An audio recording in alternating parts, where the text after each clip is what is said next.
Well, we're all dickied up here at Wentworth, and they know how to celebrate their champions throughout the years in all the many professional events that have taken place here, but in particular the World Matchplay Championship. And right behind me there is a forward that was used by Hale Irwin, who won, and it tells me down here, 74 and in 1975, so 2 years on the spin. And he is about to make a return to the old course this week to play in the Senior British Open presented by ROLEX.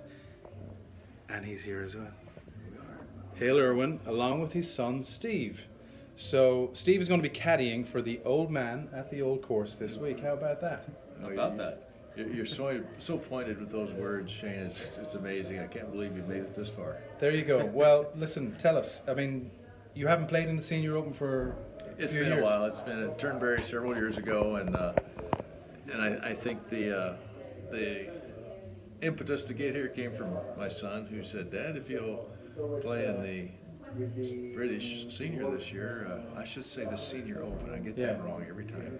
He'll caddy." I thought, what a great way to go. Yeah, at the old course. At the old course with the old guy. Right. Now you have such an incredible record, Hale. I won't even begin to try and list off the titles, but obviously 3 US Opens, but 2 World Match Plays.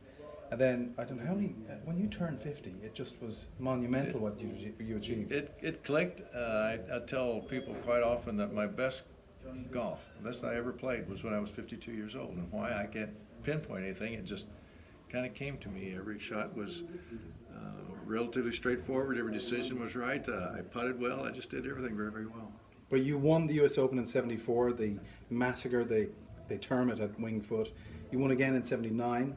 And you won famously at Medina in 1990 with that run around the 18th green after holding that monumental putt that got you into a playoff with Mike Donald. Yes. Steve, you've played in the US Amateur. You've a couple of times? 3 times. 3 times. You've also played in the US Open. I saw you myself, and I saw your mom and dad follow you in the early stages of one of your rounds at Congressional, where Rory McIlroy won his first major. He did. So your love of golf runs deep, and I know you play a bit with the old man, and rumour has it that you might have done well against him recently. It doesn't happen too often now, I would imagine.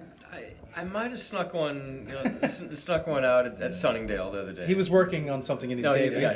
He's looking for something. Right, yeah, he was trying to find that extra edge. Looking for the edge. Always looking for the edge. Yep. What are you most looking forward to about St Andrews and this particular return visit to the old course? Well, I think spending time with Steve, and he's never seen St Andrews, never been to the UK. Wow, okay. But I think it will give him a greater appreciation of the history of golf, where it kind of started up in Scotland, and seeing what true links is. And this will be true links because it's so burned out, but to see what tumbling the ball on the ground really is. It's unlike what golf we'd play in the United States, where it's pretty much in the air. Here you spend a lot of time on the ground with the pitch and runs and having to figure out how far the ball will run into some of those pot bunkers. You just have to avoid those at all costs. Hale, you're a high quality guy, and it's been so impressive getting to know you in recent years, but Steve, you've grown up with the man, you've lived with him, you've been mentored by him. What can you say about your dad and what he's achieved in golf?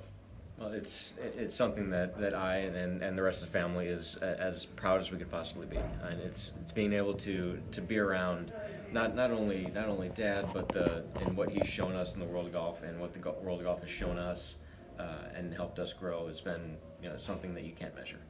So to be able to experience something like this and something like what we're going to be doing this week in St Andrews, it's just fantastic. It has a whole new meaning, and it does. It's going to be so special for the pair of you.